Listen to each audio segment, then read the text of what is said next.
Dear friends, we are studied second topic of chemistry, that is solutions. Some introductory part of this topic, it will be added in your groups, that is which is known as solution, which are components of solution. Then how will you classify solution? Next article of this topic is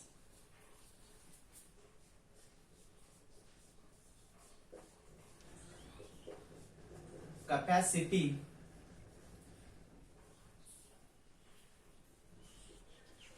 of solution to dissolve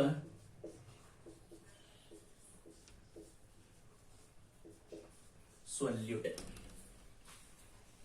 सोल्युशनची capacity कशाची?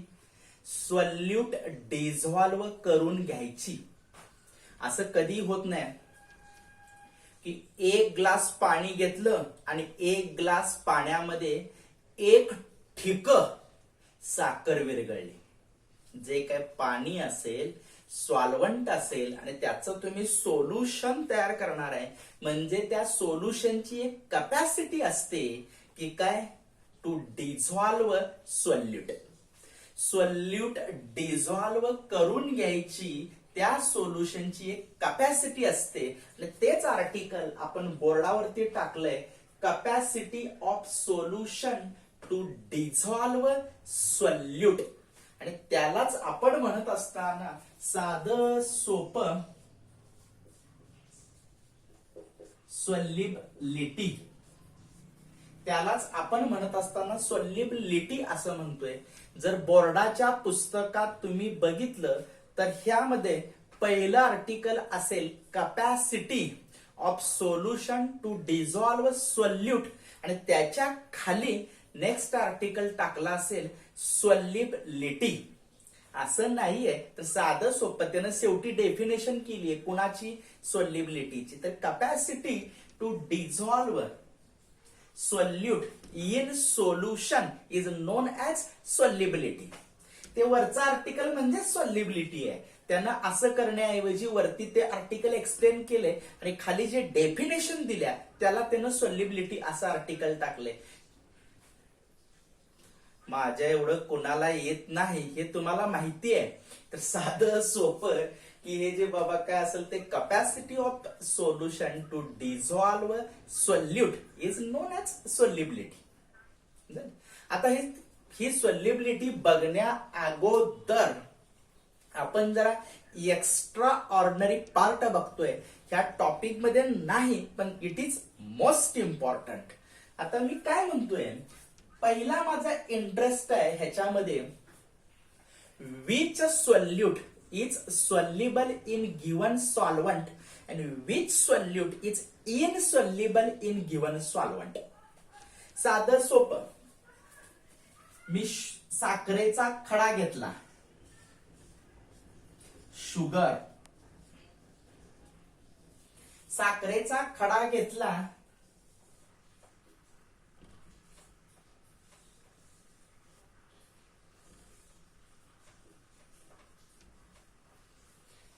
साखरेचा खडा घेतला, पाण्यामध्ये add केला, तर साखरेचा खडा पाण्यामध्ये विरघळतो.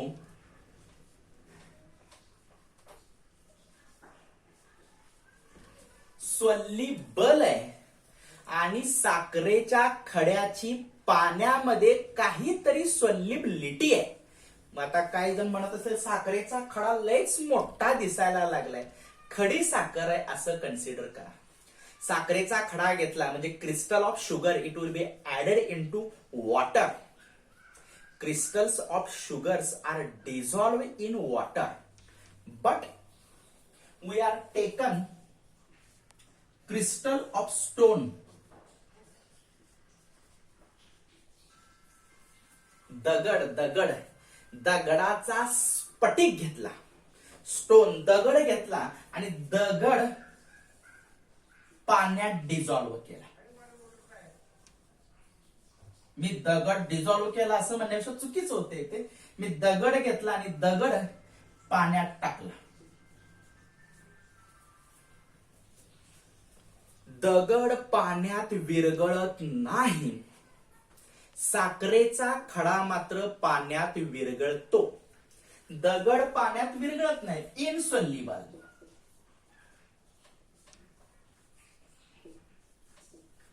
इनसोल्युबल.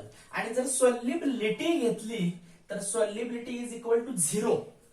इथं असं असणार नाही, काही तर सोल्युबिलिटी असेल, 0 असणार नाही. It has some solubility. इथं मात्र सोल्युबिलिटी 0. दगड घेतला, पाण्यात टाकला, किती स्टर करा, दगड पाण्यात विरघळणार नाही. पण साखरेचा खडा घेतला, पाण्यात टाकला, स्टर केलं की काय होईल, साखरेचा खडा पाण्यात विरघळेल. विरघळेल म्हणजे तरी काय, साखरेचं आणि पाण्याचं होमोजिनियस मिक्सचर तयार होईल आणि त्यालाच तुम्ही म्हणत असताना सोल्युशन असं म्हणता किंवा शुगर सोल्युशन असं म्हणता. पण स्टोन घेतला आणि पाण्यात टाकला, कितीही तुम्ही स्टर केलं तर दोघं एकमेकांमध्ये मिक्स होणार नाही, दोघांचं होमोजिनियस मिक्सचर तयार होणार नाही. आणि मग दगडाची, स्टोनची वॉटर मधली सोल्युबिलिटी 0 असेल. Stone is insoluble in water. First question will be arises in front of me. Why sugar is soluble in water but stone is insoluble in water. पहिला क्वेश्चन मला असा पडलाय, दगड पाण्यात विरघळत नाही पण साखर पाण्यात विरघळते का. पहिल्यांदा सोल्युबल आणि इनसोल्युबल बघू आणि मग आपल्याला जर कळलं सोल्युबल आहे, त्याचे काहीतरी सोल्युबल आहे आणि मग सोल्युबल आहे म्हणल्यावर आपण बघणार आहे how much soluble. Nothing but capacity of solute will be dissolve in given solution. म्हणजेच काय, सोल्युबिलिटी.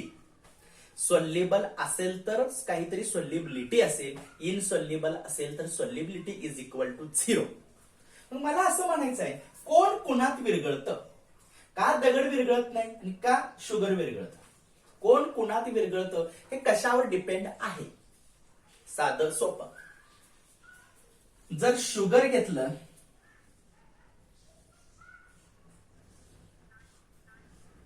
तर तुमच्या लक्षात येईल पहिला पार्टिकल, दुसरा पार्टिकल, तिसरा पार्टिकल, चौथा पार्टिकल, एक एक लहान लहान पार्टिकल साखरेचे एकत्र आलेत आणि शुगर क्रिस्टल तयार झालाय. मग मी काय म्हणतोय, हा एक पार्टिकल आणि दुसरा पार्टिकल या दोघांच्या मध्ये काय आहे, एक साखरेचा पार्टिकल आणि साखरेचा दुसरा पार्टिकल याच्यामध्ये फोर्स ऑफ अट्रॅक्शन आहे.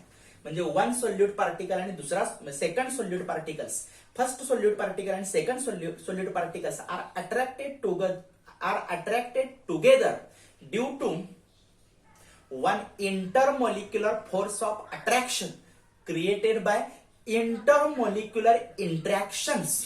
ह्याच्यात कुठली तरी एक इंटरॅक्शन आहे आणि त्या इंटरॅक्शननं एक फोर्स ऑफ अट्रॅक्शन तयार झाले आणि त्या फोर्स ऑफ अट्रॅक्शननं हे पार्टिकल्स एकत्र आले. आता इथं कुठलं आहे तर पहिला सोल्यूट पार्टिकल्स आणि दुसरा solute particle, solute solute interaction आहे. तसंच इथं जर पाणी घेतलं तर पाण्यामध्ये तुमचा काय असेल ते पहिलं मॉलिक्यूल वॉटरचं आणि वॉटरचं दुसरं मॉलिक्यूल, यांच्यामध्ये कुठलं तरी एक फोर्स ऑफ अट्रॅक्शन आहे आणि ते कोणतं, सॉल्व्हंट फोर्स ऑफ अट्रॅक्शन आहे. म्हणजेच काय, सोल्यूटचा पहिला पार्टिकल आणि सोल्यूटचा दुसरा पार्टिकल ह्याच्यामध्ये फोर्स ऑफ अट्रॅक्शन आहे, सोल्यूट फोर्स ऑफ अट्रॅक्शन. आणि तसंच सॉल्व्हंट मध्येही सॉल्व्हंटचा पहिला मॉलिक्यूल दुसरं मॉलिक्यूल यांच्यामध्येही इंटरमॉलिक्युलर फोर्स ऑफ अट्रॅक्शन आहे, solvent intermolecular force of attraction. म्हणजेच काय, सॉल्व्हंटच्या मॉलिक्युल्स मध्ये फोर्स ऑफ अट्रॅक्शन आहे, सोल्यूटच्या मॉलिक्युल मध्ये फोर्स ऑफ अट्रॅक्शन आहे. ज्यावेळी सोल्यूट हा मी सॉल्व्हंट मध्ये ऍड करणार आहे त्यावेळी काय होणार आहे, हे सोल्यूट तुटणार आहे आणि कोणाच्या मध्ये येणार आहे, सॉल्व्हंट मध्ये येणार आहे. सिंपल. काय घडणार आहे,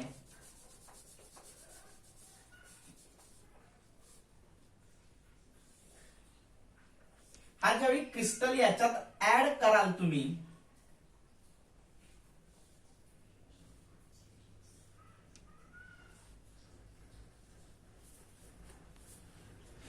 तर इथला एक पार्टिकल तुटून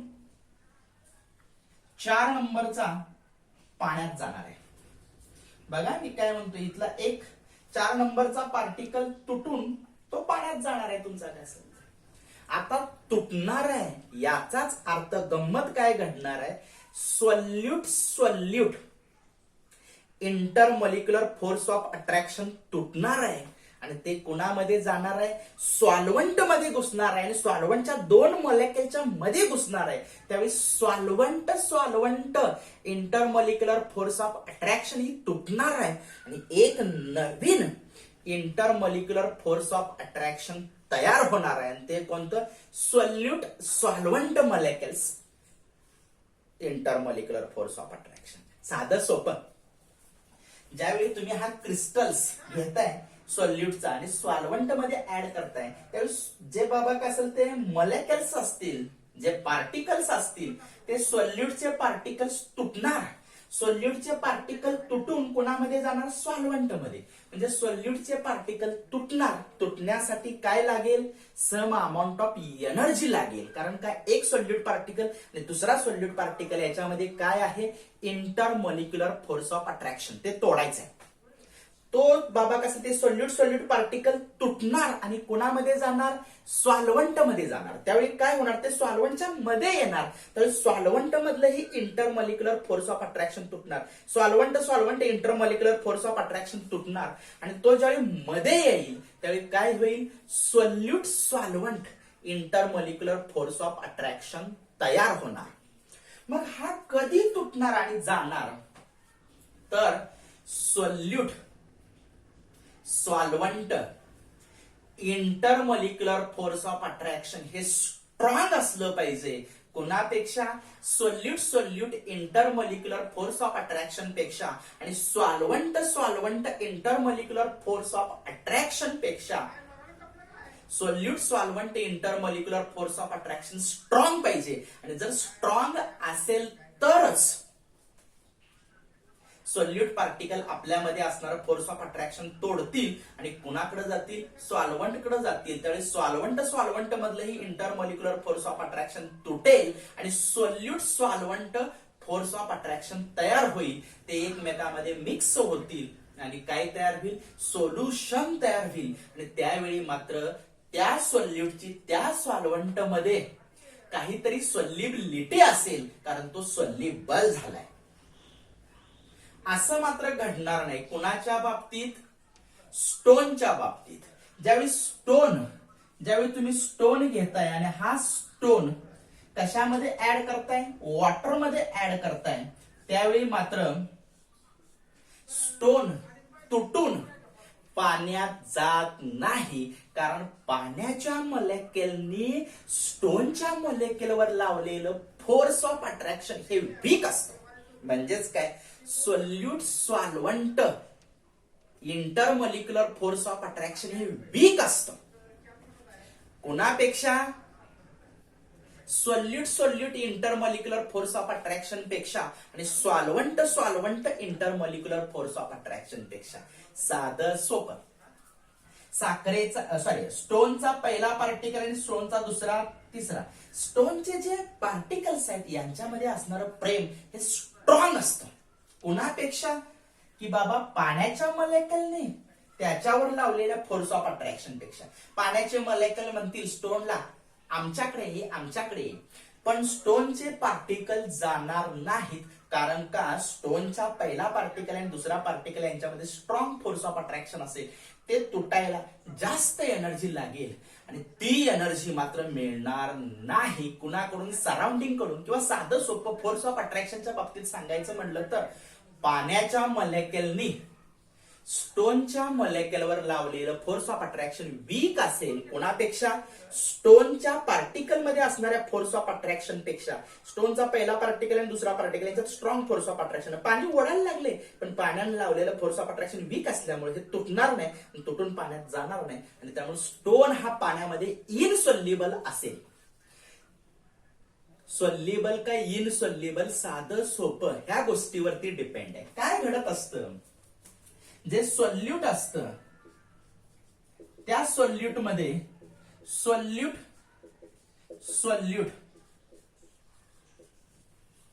इंटरॅक्शन असते आणि त्यामुळे सोल्यूटचे पार्टिकल एकत्र असतात. Solute intermolecular force of attraction असतं. सॉल्व्हंट मध्येही असंच असतं.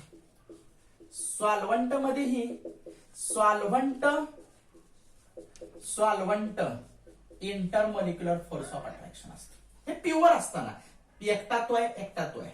ज्यावेळी हा ह्याच्यात ऍड करताय त्यावेळी काय घडेल, सोल्युशन मध्ये घडणार असतं काय, solute plus solvent intermolecular force of attraction.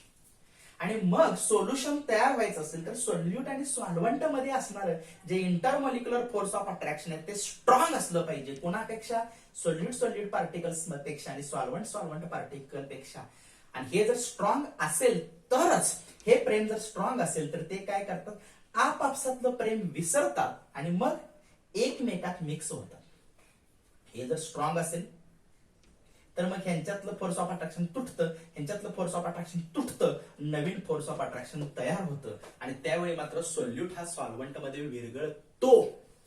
विरघळला तर त्याची काहीतरी सोल्युबिलिटी असते, विरघळलाच नाही तर मात्र इनसोल्युबल असतो, सोल्युबिलिटी 0 असते.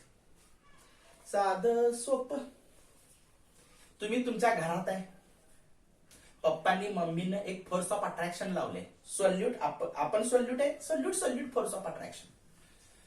मामाच्या घरात मामा मामी यांच्यामध्ये solvent intermolecular force of attraction आहे. तुम्ही मामाकडे गेला, मामाच्या फॅमिलीत तुम्ही मिक्स होणार, विरघळणार किंवा नाही हे कशावर डिपेंड आहे.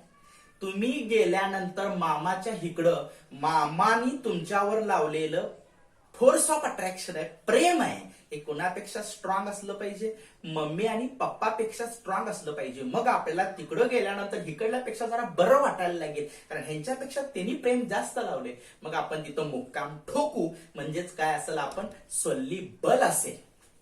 पण मामांनी लावलेलं फोर्स ऑफ अट्रॅक्शन वीक असेल, मामाने विचारलंच नाही कधी आलाय म्हणून, तर मात्र आपल्याला वाटेल मम्मी आणि पप्पाच बरे. आणि मग आपण मामाच्या फॅमिलीत विरघळणारच नाही, रिवर्स बसनं लगेच आपल्या घरी येऊ.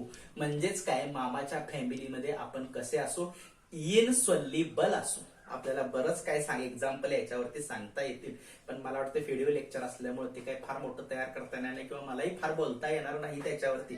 साधं सोपं एवढंच लक्षात ठेवा का असेल, ते सोल्युबल आणि इनसोल्युबल कुणावर डिपेंड आहे. तर लक्षात ठेवा का असेल, ते शुगर विरघळते, स्टोन विरघळत नाही, ह्याच्या पाठीमागे किंवा कुठला मॅटर कुणामध्ये विरघळणार, कुठला सबस्टन्स कुणामध्ये सोल्युबल होणार किंवा इनसोल्युबल असणार, सोल्युबिलिटी 0 असणार की सोल्युबिलिटी काहीतरी असणार, हे कशावर डिपेंड आहे. तर सॉल्व्हंट मॉलिक्युलनी सोल्यूट मॉलिक्युलवर लावलेलं फोर्स ऑफ अट्रॅक्शन जर स्ट्रॉंग असेल तर मात्र solute will be pass into solvent, formation of homogeneous mixture known as solution. It has some solubility. पण असं झालं, सॉल्व्हंटनं सोल्यूटवर लावलेलं फोर्स ऑफ अट्रॅक्शन जर वीक असेल, सॉल्व्हंटनं सोल्यूटवर लावलेलं फोर्स ऑफ अट्रॅक्शन जर वीक असेल, कोणापेक्षा, सोल्यूट मध्ये असणाऱ्या फोर्स ऑफ अट्रॅक्शन पेक्षा आणि सॉल्व्हंट मध्ये असणाऱ्या फोर्स ऑफ अट्रॅक्शन पेक्षा सोल्यूटनं सॉल्व्हंटवर लावलेलं फोर्स ऑफ अट्रॅक्शन जर वीक असेल तर मात्र सोल्यूटचे पार्टिकल सॉल्व्हंट मध्ये पास होणार नाहीत, त्यांचं होमोजिनियस मिक्सचर तयार होणार नाही, की ज्याला तुम्ही सोल्युशन असं म्हणता. याचाच अर्थ तो इनसोल्युबल असेल. ज्यावेळी इनसोल्युबल असेल त्यावेळी मात्र सोल्युबिलिटी ही 0 असेल. आता फक्त ह्या लेक्चर मध्ये आपण एवढंच बघितलं की given matter will be soluble और इनसोल्युबल.